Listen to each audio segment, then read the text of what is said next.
우리 생명의 빛교회 우리 성도 여러분, 오늘도 각 가정에서 예배드릴 때에 전능자의 그늘 아래에서 하나님 여러분을 안보해 주시고 품어 주시기를 축원합니다. 오늘은 예루살렘으로 올라가신 예수, 이런 제목으로 말씀을 전하겠습니다. 오늘 주일은 우리가 잘 알듯이 종려 주일입니다. 예수님께서 예루살렘에 올라가신 날인데요. 예수님 당시에 예루살렘은 성입니다. 성으로 둘러싸여 있었기 때문에 예수님이 예루살렘에 올라가시고 예루살렘에 들어간 것을 입성이라고 합니다. 예루살렘 입성, 성에 들어가셨다고. 왜 그런데 종려 주일이라고 하느냐 하면은요, 예루살렘에 입성하시는 예수님을 많은 백성들이 나와서 종려나무 가지를 들고 예수님을 환호하고 겉옷을 펴서 예수님이 타실 나귀의 안장 위에 얹고 예수님을 왕으로 환호하고 맞아 주었기 때문입니다. 그래서 종려나무 가지를 꺾어서 호산나 호산나 불렀기 때문에 예수님이 예루살렘에 입성하신 이날을 종려주일이라고 그렇게 부릅니다. 그런데 왜 많은 백성들이 하필이면 종려나무 가지를 들고 나왔을까요? 이 종려나무는 어떤 특별한 의미가 있는데 그 의미가 뭐냐면은 이 종려나무는 히브리어로 타마르라고 합니다. 타마르. 우리말로 번역하면 대추야자 나무입니다. 이스라엘에 있어서 중요한 나무가 네 가지가 있죠. 무화과나무, 포도나무, 감람나무, 종려나무입니다. 이것이 이스라엘의 4대 나무인데 그 중에 종려나무는 번성, 번영, 풍요를 뜻하는 나무입니다. 추수 때가 되면은 10월이 추수 때인데 이 종려나무에는 대추야자가 주렁주렁 맺힙니다. 그래서 백성들에게 풍부함을, 풍요함을 선사해 줍니다. 그래서 유대인들이 따르려면은 이름을 타마르라고 많이 지었습니다. 이 타마르라고 말이 우리 성경에는 다말입니다. 유다의 며느리도 다말이었고 다윗의 딸 중에도 다말이 있었죠. 압살롬의 누이 동생 다말입니다. 예수님이 족보에도 이 다말이라는 이름이 나오게 됩니다. 이 종려나무는 키가 10m 이상 자랍니다. 그리고 올라가는 그 중간에는 가지가 없고요. 제일 위쪽에 가서 우산처럼 이렇게 쫙 펼쳐 있습니다. 이 모습이 마치 공작새가 날개를 확 펴고 있는 것과 같이 이 화려하고 그리고 위에서 쫙 뻗쳐 있어서 위험이 있습니다. 그래서 이 나무를 승리와 영광의 상징으로 유대인들은 그렇게 여깁니다. 또 성경에 보면은 의인을 무엇과 같다고 비유하느냐 하면은 의인은 종려나무와 같으니 여호와의 집에 신겨 쓰며 우리 하나님의 궁정에서 흥왕하리로다. 이렇게 시편 92편에서 이 종려나무를 의인에 비유하고 있습니다. 또 이 종려나무가 역사적으로는 어디에 나오냐 하면은 솔로몬 왕이 건축한 그 성전 안에 벽면과 내외에 사변 벽에 이 종려나무 가지가 이렇게 장식이 되어 있고요. 또 가버나움 해당에도 이 종려나무가 장식이 되어 있습니다. 그것은 바로 여호와의 영광을 나타내는 상징이 이 종려나무이기 때문입니다. 그리고 요한계시록 7장 9절에 보면은 순교자들이 어린 양의 피에 씻겨서 흰옷을 입고 찬송할 때에 종려나무 가지를 들고 찬송을 한다고 나와 있어요. 그래서 보좌 앞에 어린 양 앞에 서서 이렇게 노래합니다. 구원하심이 보좌에 앉으신 우리 하나님과 어린 양에게 있도다. 우리 복음성가도 이거 있죠? 이렇게 할 때 바로 그 종려나무 가지를 들고 흔들며 찬양한다는 거예요. 또 이스라엘 백성들이 애굽에 나와서 광야를 지날 때에 엘림이라는 곳에서 머물게 됩니다. 이 엘림은 종려나무가 70주나 심겨져 있는 아주 아름답고 실만하고 복된 그런 장소입니다. 그래서 유대인들은 초막절이 되면 지금도 그 종려나무 밑에서 쉬었던 그것을 기념하면서 종려나무 가지를 들고 그날을 되새기고 있습니다. 이 종려나무의 식물학적 이름이 아주 특이한데요. 포니스 탁틸리페라라고 해요. 포니스 탁틸리페라. 자, 이 말은 불사조란 말입니다. 페닉스카 하는 말이 불사조란 말이죠. 이 말 그대로 이 종려나무는 다 베고 남은 그릇 특유의 불을 태워도 거기서 다시 싹이 나고 거기서 다시 나무로서 자라나는 그런 놀라운 불사조 같은 생명력을 지니고 있습니다. 이런 종려나무의 특징 때문에 유대인들에게는 종려나무는 부활이요, 승리요, 영광인 겁니다. 그래서 예수님이 예루살렘에 입성했다는 것은 그냥 예수님이 성에 들어가셨다, 장소 이동의 의미가 아니고 무슨 의미죠? 승리와 부활과 영광의 상징이라는 겁니다. 그리고 나귀를 타고 가셨다는 것은 또 왕의 모습인데 겸손한 왕의 모습이에요. 이처럼 유대인들에게 종려나무는 결코 죽지 않고 살아남는 부활의 승리 나무이고요. 이 나무를 가지고 예수님을 영접했다는 것은 예수님을 누구로 알았다는 겁니까? 부활의 주님으로 알았다는 거예요. 생명의 주님으로 여겼다는 겁니다. 그래서 이들이 종려나무 가지를 들고 환호합니다. 자기들의 겉옷을 벗어서 길에 깔고 예수님을 맞이했습니다. 자, 이런 배경 하에서 예수님이 이제 예루살렘에 들어가신 겁니다. 자, 예수님이 들어가실 때에 종려나무 가지를 들고 환호를 했습니다. 호산나, 호산나 외치면서 맞이했는데 정말 이해할 수 없는 아이러니가 그 다음에 이어집니다. 불과 며칠이 못 되어서 그들은 예수를 십자가에 못 박으라고 큰 분을 내고 성난 민중들이 그 예수님을 십자가에 못 박으라고 바라바를 대신 넣으라고 그렇게 주장할 정도로 아이러니가 일어나게 됩니다. 자, 우리는 세상에서 많은 말들을 듣고 사는데요. 좋은 말을 들을 때도 있습니다. 나쁜 말을 들을 때도 있습니다. 욕 들을 때도 있고 칭찬 들을 때도 있고 비난을 듣기도 하고 지지를 듣기도 합니다. 하지만 온갖 말들 가운데 정말 속상하고 정말 자존심 상하는 말들이 있습니다. 그것은 바로 없는 것들이란 말입니다. 못 배운 것들이라는 이런 말입니다. 못 배운 것들이, 없는 것들이, 이런 말을 들을 때에 평생에 한 번만 들어도 일생 동안 그 말 때문에 속이 상하고 자존심이 구겨지는 그런 말들입니다. 그래, 나 못 배웠다. 너는 얼마나 배웠느냐? 그래, 난 아무것도 없다. 너는 도대체 얼마나 가졌냐? 대들고 싶고 멱살이라 붙들고 싸우고 싶고 우라통이 치미는 그런 말들이죠. 그런데 못 배운 것도 맞고 없는 것도 맞는데 왜 그리 서러울까요? 왜 그리 속이 상할까요? 그것은 다른 것이 아니고 인간성을 무시당했기 때문입니다. 인간의 가치가 짓밟혔기 때문입니다. 아무리 못 배워도 아무리 없어도 인간성의 가치는 너나 없이 다 동일하고 다 같이 고유한 인간적 가치를 가지고 있는데 그것이 무시당하기 때문에 속이 상하는 겁니다. 그러나 이거보다 더 적나라한 말이 있습니다. 그것은 바로 죄 많은 것들이란 말입니다. 죄 많은 것들이 참 이 말에서 우리는요 자존심도 상할 수도 있고 속이 상할 수도 있지만 부끄러움도 느낍니다. 수긍도 됩니다. 이 말에서 자유로운 사람이 별로 없습니다. 죄 많은 것들. 2017년에 부산에서 국제영화제가 열렸는데요. 이때에 누크런츠라는 상을 받은 작품이 하나 있습니다. 바로 김의석 감독의 데뷔작인 죄 많은 소년이라는 작품입니다. 이 영화에 영희라는 여고생이 나오는데 이 여학생의 친한 친구 경민이가 자살을 하게 됩니다.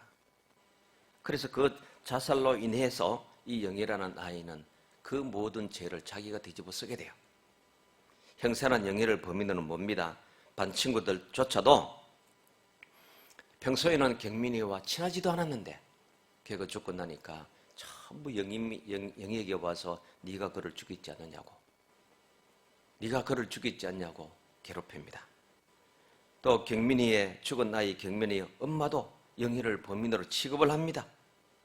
담임 선생님도 원인을 알고 싶어서 누구에게 그 죄를 뒤집어 씌우냐? 영희에게 뒤집어 씌웁니다. 형사도 반 친구도 죽은 아이 엄마도 담임 선생님까지도 전부 이 소녀를 죄인으로 여깁니다. 그런데 실상 영희가 자기가 자살하려고 이 경민이에게 자살 얘기를 했습니다. 그런데 경민이가 그 이야기를 빼내서 자기가 먼저 자살해버린 거예요. 그래서 영희는 20살이 되기 전에 다리 위에서 뛰어내려 죽으려고 했다. 나도 죽고 싶다. 이 말을 합니다. 근데 경민이가 그것을 먼저 시행한 거예요. 영희가 죽인 건 아닌데 나는 죽이지 않았다고 해도 모든 사람이 이 영희를 죄인으로 취급합니다. 이 마침내 영희는 죽음으로써 자기가 죄 없다는 것을 증명하기 위해서 자살을 시도합니다. 그러나 그 자살조차도 실패를 합니다. 그리고 그는 이렇게 말해요. 죽음을 완성하겠다. 모두 제각기 다른 생각, 다른 판단으로 무엇 하나 선명하게 일치되고 명료하게 결론 지어지는 것이 없는 그런 영화입니다. 누가 아이를 죽게 만들었는가, 누가 벌을 받아야 되는가 시 불분명합니다. 세상사 일들이 다 이와 같다는 거예요. 명확하게 원인이 있고 결과가 있지 않습니다. 영화에서 보면은요, 죄는 하나입니다. 그런데 그 하나의 죄를 많은 사람들이 수도 없이 지적하다 보니 죄가 많아졌어요. 하나의 죄에 많은 죄가 붙어서 이 아이는 죄 많은 인간, 죄 많은 것들이 되고 말한 겁니다. 하나의 실수에 많은 비판이 가해지면 실수는 하는데 실수가 많아지는 것과 같은 그런 일입니다. 결국 죄 많은 인간, 죄 많은 복잡한 세상이란 것을 보여주는 것이 이 영화의 내용입니다. 그래서 결론은 이렇습니다. 죄는 복잡하다는 거. 죄는 복잡하다. 죄 많은 이 세상, 죄 많은 인간이 어제도 오늘도 우리의 현실입니다. 로마서 3장과 7장에 두 번이나 인간을 이렇게 진단합니다. 모든 인간은 죄 아래에 있다. 죄 아래에 팔렸도다. 이렇게 선언합니다. 그런데 더 기가 막힌 것은 모든 사람이 죄를 범하였고 의인은 없나니 하나도 없도다는 선언인 겁니다. 보십시오. 의인은 없습니다. 하나도 없다. 왜? 모든 사람이 죄를 범했기 때문에. 그런데 로마서 5장 12절에 그 죄와 죄의 결과에 대해서도 성경은 말하고 있습니다. 모든 사람이 죄를 지었으므로 사망이 모든 사람에게 이르렀느니라. 사망이 모든 사람에게 이르렀습니다. 여러분, 이 죄 많은 것들에서 나는 예외이고 싶고 그 속에 포함되고 싶지 않지만은 원하지는 않지만은 안타깝게도 이미 판정은 받았습니다. 그 안에 있다는 거예요.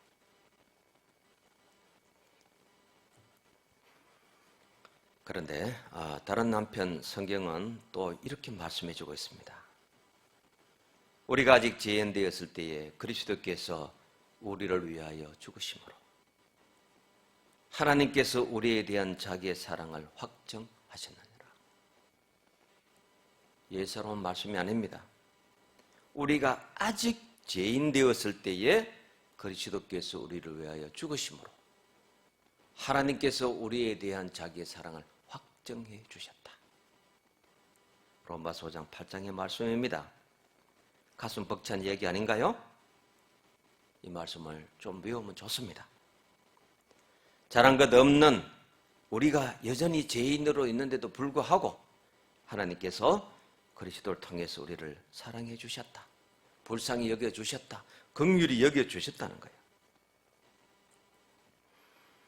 목양실에서 제가 이 말씀을 읽고 정말 울고 싶었습니다. 엎드려 울고 싶은 그런 말씀이었습니다.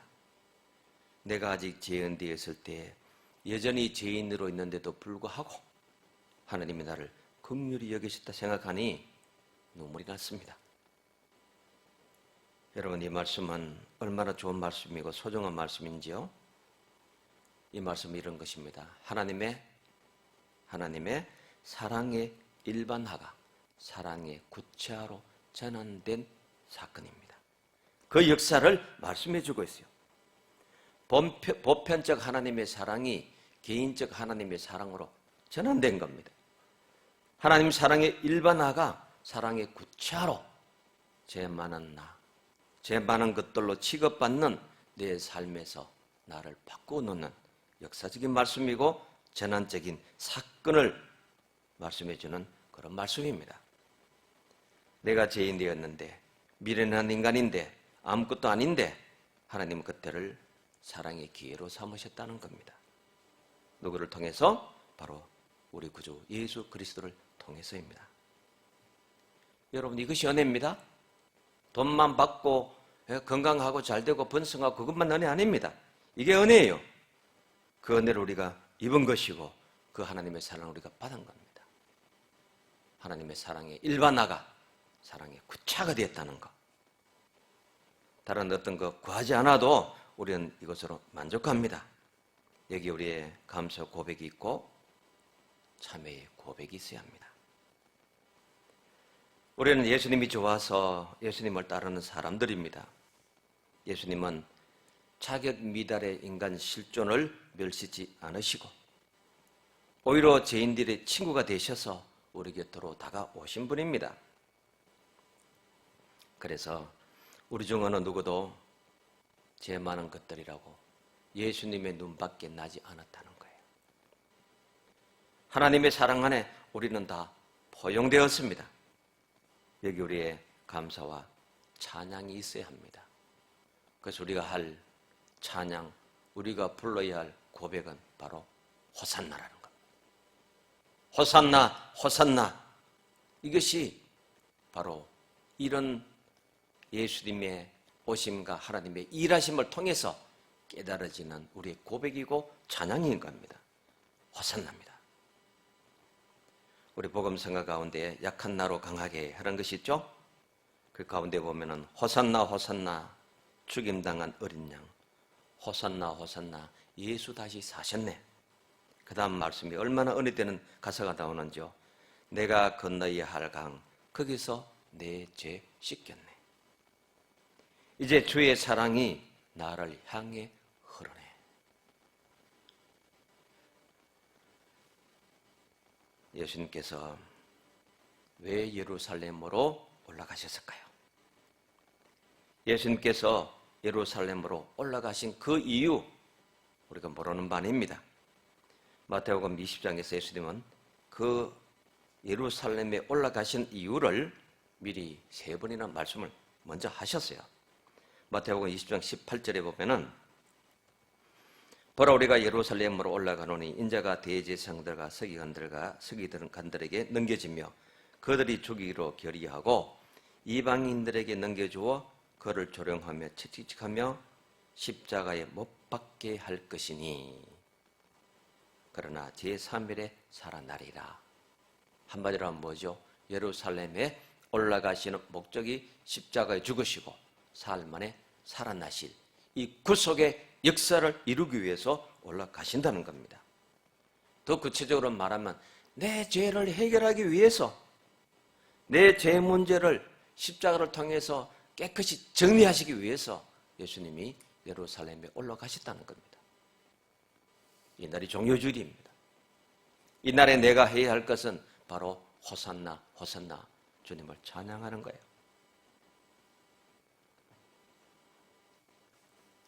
오늘 말씀해 보니까요, 예수님께서 제자들에게 한 마을로 제자들을 보내시면서 이렇게 말씀합니다. 저 마을로 가서 나귀 새끼를 풀어서 내게로 끌고 오라. 누가 묻거든 주께서 쓰시겠다 하라. 이렇게 제자들에게 일러주고 나귀를 끌고 오라고 합니다. 주가 쓰시겠다 하라. 주가 쓰시겠다 하라. 참 소중한 말씀인데요.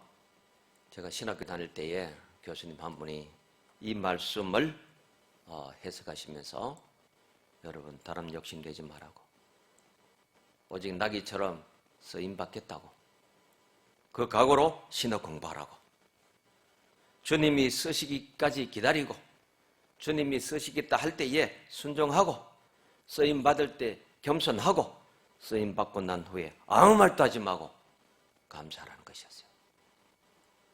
나귀처럼 쓰임받는 목회자로 신학을 연마하고 준비하고 공부하라고 그렇게 일러주었던 교훈이 생각이 납니다.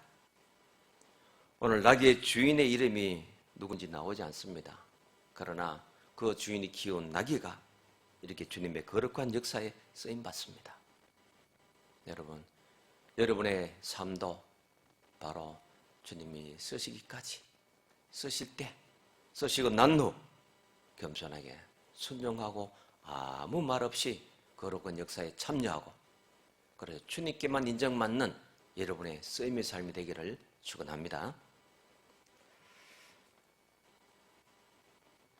20세기 후반까지 미국에서 기자 생활로 40년을 지냈던 필립 렌치라는 유명한 기자가 있습니다. 이분은 40년 동안 자기가 기자 생활하면서 8,000명의 아주 유명한 인사들과 인터뷰를 했습니다. 거기에 가는 기록을 남겨두었는데요. 그의 마지막 결론은 이렇습니다. 사람은 두 가지 타입이 있더라. 첫째는 스타형의 사람이고 두 번째는 썰번트형의 사람이다. 첫 번째 스타형의 사람은 자기를 나타내기를 좋아하는 타입이 있는데 어떻게 해서든지 자기를 나타내고 자기를 선전하고 자기를 학대해서 자기가 유명해지고 여러 사람들에게 칭찬받기를 좋아하는 그런 타입이라는 거예요. 그런데 두 번째 형은 봉사자형인데 그저 이름도 없이 빛도 없이 조용히 섬기는 그런 사람입니다. 그래서 이렇게 해고합니다. 아무래도 사람답게 살려면 봉사자형으로 사는 것이 좋습니다. 그래요. 그래서 영어로 이런 말을 합니다. Low pay, no applause. Low pay, no applause. 받는 월급이 적습니다. 박수가 없다는 거예요. 칭찬이 없다는 거예요. 적은 보상으로 박수받지 못해도 그렇게 사는 것이 인생을 바로 사는 것이다. 그 결론입니다. 어떤 보상도 용도 있게 쓰임받는 사람의 복만큼 못하다는 겁니다. 그래서 쓰임받는 것이 가장 소중한 겁니다.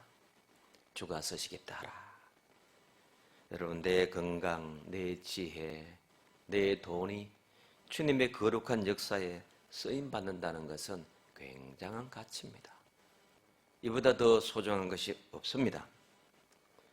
오늘 1, 2절에 보면요, 예수님께서 감람산 벳바게를 넘어서 예루살렘으로 들어오십니다. 성경을 볼까요? 그들이 예루살렘에 가까이 가서 감람산 벳바게에 이르렀을 때에 예수께서 두 제자를 보내시며 이르시되 너희는 맞은편 마을로 가라. 그래야만 곧 메인 나귀와 나귀 새끼가 함께 있는 것을 보리니 포로 내게로 끌고 오라. 자, 벳바게의 맞은편 마을은 베다니입니다. 이 벳바게와 베다니는 가까이 하고 있고 그 구름을 넘어오면 바로 예루살렘에 이르게 됩니다. 그 맞은편 마을로 가서 나귀를 메워라. 이 베다니는 예수님이 참 자주 가신 것이고 죽은 나사로를 살린 것이고 예수님이 죽으실 때 예수님 머리에 향유를 부어서 예수님을 장례했던 예수님에게 참 친근한 그런 마을입니다. 그 마을에 가서 이제 예수님이 예루살렘에 입성하실 때에 쓰실 나귀를 데리고 오라. 그렇게 말씀하신 거예요. 두 제자가 누구냐? 예수님은 늘 가까이 한 제자가 베드로 요한입니다. 그리고 또 세 번째는 야고보입니다. 그래서 여기 두 제자는 베드로 요한이라고 보고 있습니다. 자, 예수님은 평소에는 걸어 다니셨고 나귀를 타거나 마차를 타거나 하시지 않았습니다.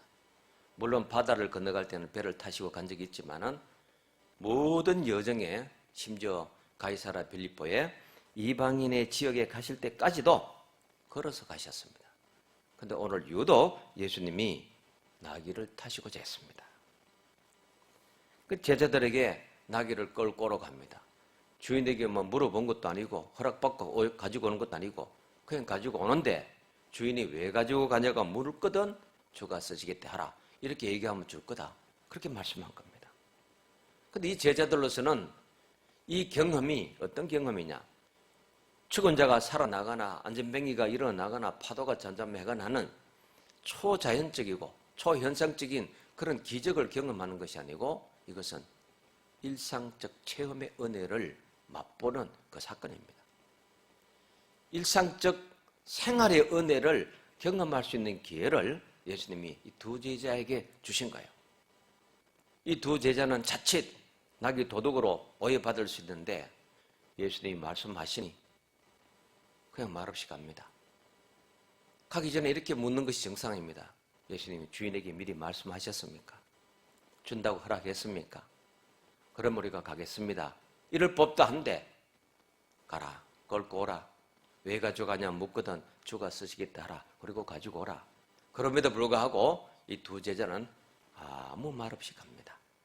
여기서 뭘 배울까요? 일상의 사소한 것이라도 주님의 말씀을 따르면은 생활 체험의 은혜를 경험하게 된다는 뜻입니다. 이 두 제자가 막상 그렇게 갔더니 주인이 묻습니다. 왜 가져갔느냐? 주님이 쓰십니다. 아무 말 없이 넣어드립니다. 근데 재밌는 것이 있습니다. 유대 전승에 보면은 예수님이 애국으로 피신 가실 때에 나귀를 타고 가셨는데 그때 그 나귀가 이어져서 예수님이 예루살렘 입성할 때에 그 후손이라는 겁니다. 아주 그럴 법한 그런 전승인데요. 물론 성경에는 나오지 않습니다. 그러나 전승으로 보면은 그렇다는 겁니다. 이제 3절을 보시면요. 만일 누가 무슨 말 하거든 주가 쓰시겠다 하라. 그러면은 즉시 보내리라 하시니 이는 선제를 통하여 하신 말씀을 이리로 하심이라. 이렇게 된 모든 것까지도 이미 성경에 예언이 되어 있었다는 겁니다. 그 예언이 어디 되어 있느냐? 바로 스가랴서 9장에 예언이 된 겁니다. 5절 볼까요? 시온 딸에게 이르기를 내 왕이 내게 임하시나니 그는 겸손하여 나귀 곧 명예 매는 짐승의 새끼를 탓도다 하라 하였느니라. 자, 예수님이 나귀를 왜 타셨는지를 설명했는데요. 겸손하셔서 나귀 새끼를 타셨다 그랬어요. 자, 지난 시간에 제가 예수님의 낮아지심의 겸손에 대해서 말씀을 드렸는데 예수님의 겸손하신 구체적인 모습이 예수님이 제자들의 발을 씻기신 것, 거기서 겸손의 모습을 보죠. 더 큰 것은 바로 나귀 새끼를 타신 바로 여기서 예수님의 겸손의 또 한 모습을 보게 됩니다. 예수님이 오신 목적이 대속적 죽으심에 맞추어져 있는데 예수님이 나귀를 타고 예루살렘에 입성하신 것은 바로 말을 탔으면은 세상의 왕이지만 나귀를 타심으로 모든 죄된 인간들의 구세주로서 만왕의 왕으로 오신 모습을 보여주신 겁니다. 그리고 나귀를 탔다는 것은 겸손의 상징이요 평화의 상징입니다. 자, 여기도 배경이 있습니다.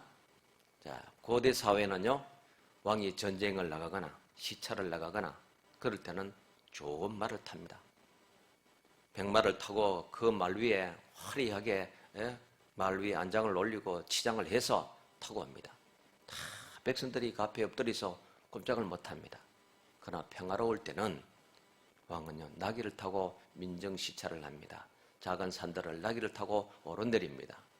그래서 백성들 쪽에서 보면은 왕이 말을 타고 오면은 전쟁이나 시찰이나 그 큰 일을 건수 있는 일을 하려고 온 것으로 알고 그러나 나귀를 타고 오면은 평화롭게 백성들과 대화하고 백성들의 행편을 헤아리고 백성들의 소리를 들으려고 그렇게 오셨다는 것을 알고 있는 겁니다. 그래서 나귀를 타고 오셨다 하면은 평화의 왕이고, 말을 타고 오면은 바로 전쟁에 근세 있던 그런 왕으로 여겼던 겁니다. 그래서 이런 인식 속에 예수님이 나귀를 타고 가셨으니 백성들은 예수님은 평화의 왕으로 오셨구나. 그래서 뭐라고 하는 겁니까? 종려나무 가지를 들고 옷을 벗어 흔들며 호산나 호산나 우리를 구원하소서 그렇게 외쳤던 겁니다.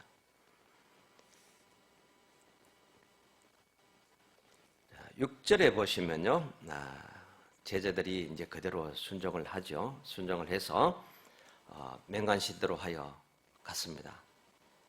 제자들이 가서 예수께서 맹하신 대로 하여 나귀와 나귀 새끼를 끌고 와서 자기들의 겉옷을 그 위에 얹음에 예수께서 그 위에 타시니 8절 봅니다. 무리의 대다수는 그들의 겉옷을 길에 펴고 다른 이들은 나뭇가지를 비어 길에 펴고 앞에서 가고 뒤에서 따르는 무리가 소리 높여 이르되 호산나 다윗의 자손이여 찬송하리로다. 주의 이름으로 오시는 이여 가장 높은 곳에서 호산나 하더라. 호산나 하는 말은 이제 구원하소서 우리를 구원하소서 하는 이 말입니다. 제자들이 갔더니 예수님 말씀대로 순종할 수 있도록 뭐가 없었다? 아무런 방해가 없었다는 거예요. 말씀대로 갔더니 방해거리도 다 해결되고 말씀대로 그대로 나귀를 끌고 와서 주님이 타고 가실 수 있도록 모든 과정이 형통했더라는 겁니다. 그래서 이렇게 우리가 결론을 지을 수가 있습니다. 그게 뭐냐? 우리는 은혜 받고 체험하고 순종하려고 하는데 성경은 이렇게 말합니다. 순종하면 은혜도 있고 체험도 있다는 거예요. 우리는 이 순서를 받고 이해 안심이 되고 순종도 제대로 할 수 있지만은 그러나 성경은 아니다. 은혜 받고 체험하고 순종하는 것이 아니고 순종하면 은혜도 있고 체험도 있다. 그 말씀을 한 거예요. 오늘 제자들을 보니까 그대로 일어난 겁니다. 아무런 방해도 없고 형통하게 모든 일이 다 이루어졌습니다. 일상의 은혜를 제자들은 또 한 번 체험하게 된 겁니다. 자, 옷을 길에 깔고 정련나무를 흔들었다고 했는데 자, 이것은 열왕기하 9장에 보면 이런 사건이 나와요. 엘리사 선지자가 그 종에게 예후라는 사람에게 가서 기름을 부으라고 명합니다. 그에게 기름을 부어서 왕으로 세우라고 합니다. 근데 예후는 당시에 누구와 이 왕권을 놓고 싸웠냐 그러면 여호람, 이 요람이란 왕과 싸우고 있었는데 이 여호가 그 패권에서 이겨서 왕이 됩니다. 그래서 왕이 되어서 이제 돌아올 때에 백성들이 나와서 또 그를 따르는 자들이 그들의 옷을 벗어서 길에 깔고 나무가지를 흔들면서 나팔을 불고 이렇게 말합니다. 예후가 왕이다. 예후가 왕이다. 이렇게 환호를 합니다. 자, 이런 풍습 때문에 유대인들은 길에다 옷을 깔고 나무가지를 흔들고 나팔을 불고 환호한 것은 무슨 뜻이냐? 왕으로 오시느니 당신이 우리의 왕입니다. 그것입니다. 그래서 할 수 있는 말이 호산나 있다는 겁니다. 할렐루야도 아니고 호산나 호산나 우리를 구원하소서. 그래서 수갈에서 9장 10절에 보면 내가 에브라임의 병거와 예루살렘의 말을 끊겠고 전쟁하는 활도 끊으리니 그가 이방 사람에게 화평을 전할 것이요 그의 통치는 바다에서 바다까지 이르고 유프라데 강에서 끝까지 이르리라. 이렇게 선포를 합니다. 나귀를 타신 예수님은 어떤 일을 행하실지 화평을 선포하시고 바다에서 바다 끝까지 유프라데 끝까지 모든 나라에 평화가 임할 것을 선포한 거예요. 그래서 스가랴 9장 16절에 보면 이날에 그들의 하나님 여호와께서 그들을 자기 백성의 양떼같이 구원하시리니 그들이 왕관의 보석같이 여호와의 땅에 빛나리라. 참 구약에 나오는 얼마나 좋은 말씀이에요. 여호와 하나님께서 자기 백성들을 양떼같이 그렇게 건지고 구원하셔서 뭘 한 겁니까? 왕관의 보석같이 여호와의 땅에서 빛나게 해주신다는 겁니다. 이것이 우리의 구원이요 호산나의 내용이고 호산나 불러서 외치는 자들에게 주어질 면류관인 겁니다. 왕관의 보석과 같이 면류관이죠. 그 땅에 빛나리라. 이것이 성도입니다. 예루살렘 성은요, 다윗이 33년간 다스렸던 것입니다. 그래서 예루살렘은 그 전에는 뭐라고 불렀느냐? 다윗성이라고 불렀죠. 근데 이 예루살렘이라고 부르게 된 것은 평화의 성이라는 그런 의미로 이제 다윗성을 예루살렘이라고 그렇게 부르게 되었습니다. 이 의미를 잘 생각해 보십시오.